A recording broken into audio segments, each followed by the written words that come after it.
a 2017 English Teach First ambassador, former co-chair of the Teach First BAME network, and you're also a member of the Teachers Committee for the charity Be Her Lead, and who's currently working in senior digital management in learning design, and you're based in Glasgow in Scotland.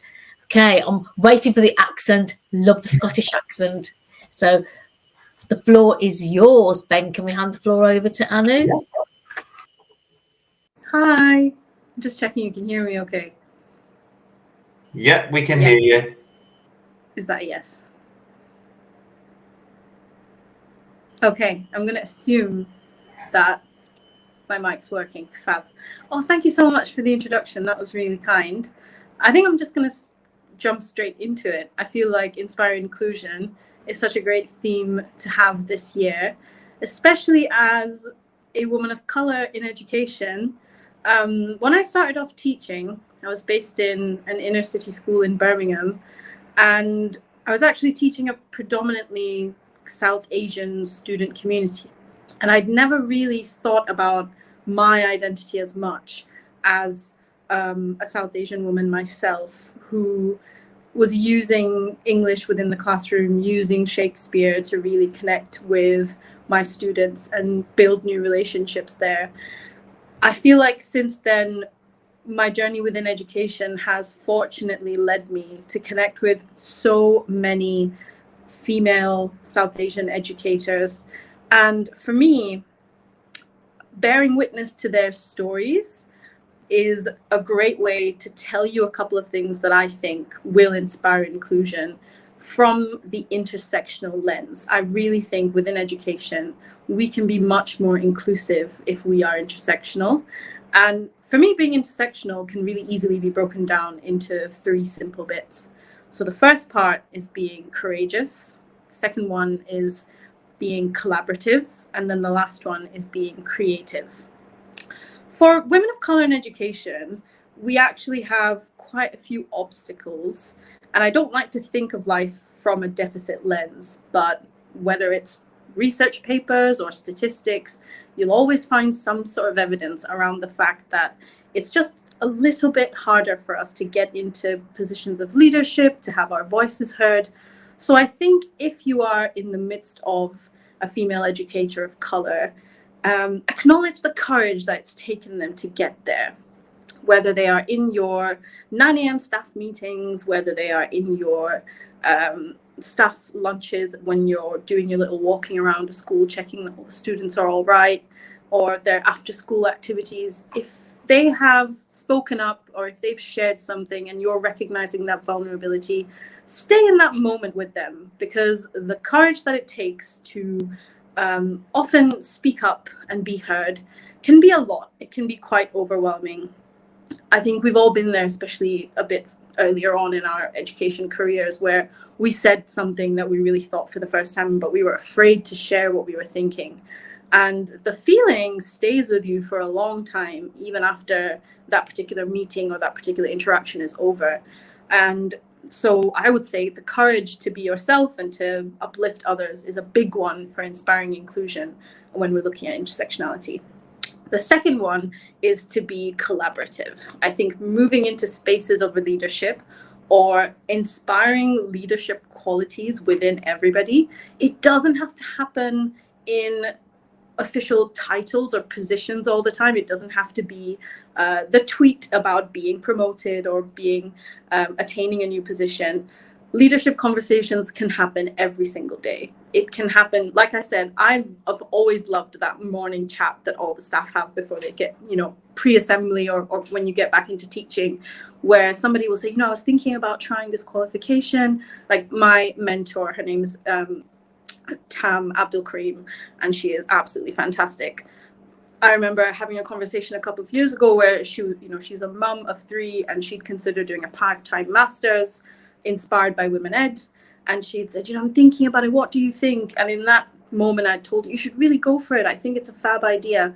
And I feel like the courage to collaborate and build new opportunities can always come from conversations. So leadership doesn't just have to be about the standalone moment of officially being positioned into something new.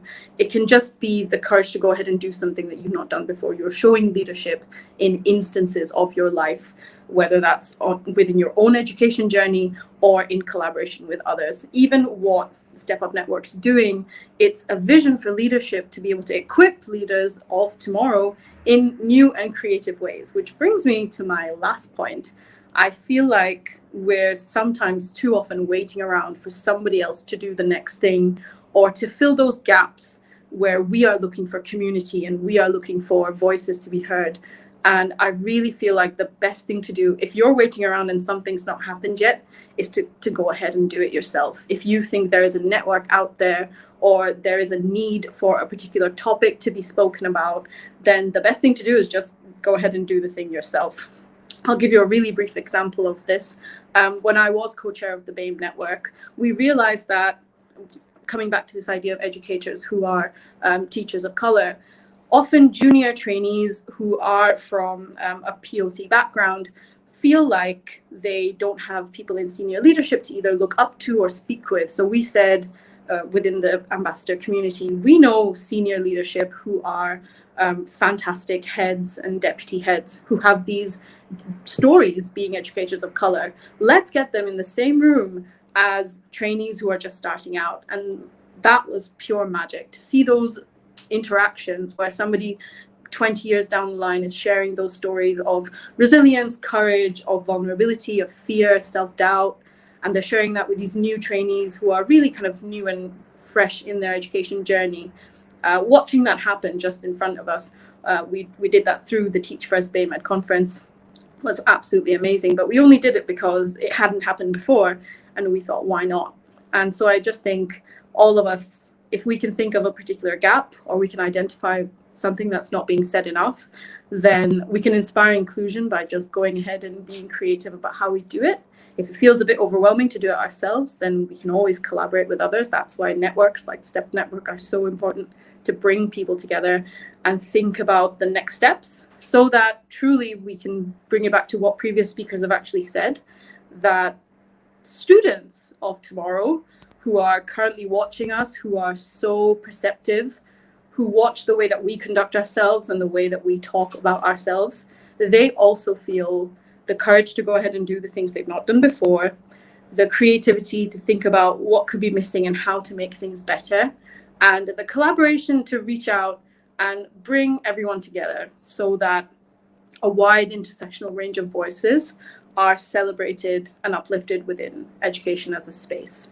I think that's why I love education so much, because I truly don't know where else you would get to collaborate and share with other people from such different walks of life, who are all looking for the same experience, who are all looking to learn and to uncover things that they've not heard before, to be better allies, so that tomorrow when we have new problems that may come up, we've already thought about creative ways to solve them.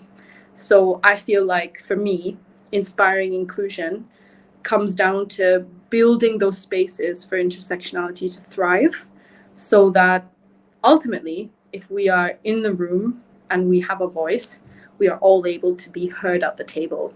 I know that we talk about the table quite often in metaphorical senses. So as mentioned in Women Ed Conversations before, building and extending that table, pulling up a chair for those who may not have been included before, and very importantly, recognizing often the vulnerability of new experiences in leadership.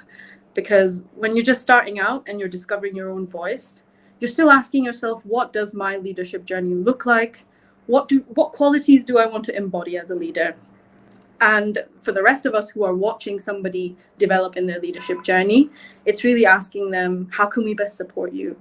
How can we lift you up on your days when you feel a bit of self-doubt? And then how can we really celebrate those moments where you're like, oh, hang on, I did that. I managed to do that, and that was great. So yeah, I hope that the way that I've encapsulated it allows everyone to be a little bit reflective and maybe think about someone in your life who you know has leadership qualities, but they're just a little bit afraid to take that next step. And all of us can give them a bit of a nudge so that they feel a bit more courageous about the next step in their journey. That really, for me, feels like how we can inspire to be more inclusive. Thank you. I think that was everything from me. I think I'm good for time. Thank you, Anu. That was amazing. Ben? Yeah, it was absolutely amazing, Anu. Thank you so much. And what a great way to complete our talks, but not finishing our event just yet. So we're lucky that Anu, Chris and Elaine are going to join us for a Q&A, which Amy is going to facilitate. So if you do have any questions, please do pop them into the chat if you're watching on YouTube. If you are watching via Twitter, please reply to the pinned tweet where we are broadcasting this event from, and I will pass them on to Amy. But I know Amy will have some of her own questions. So I'm just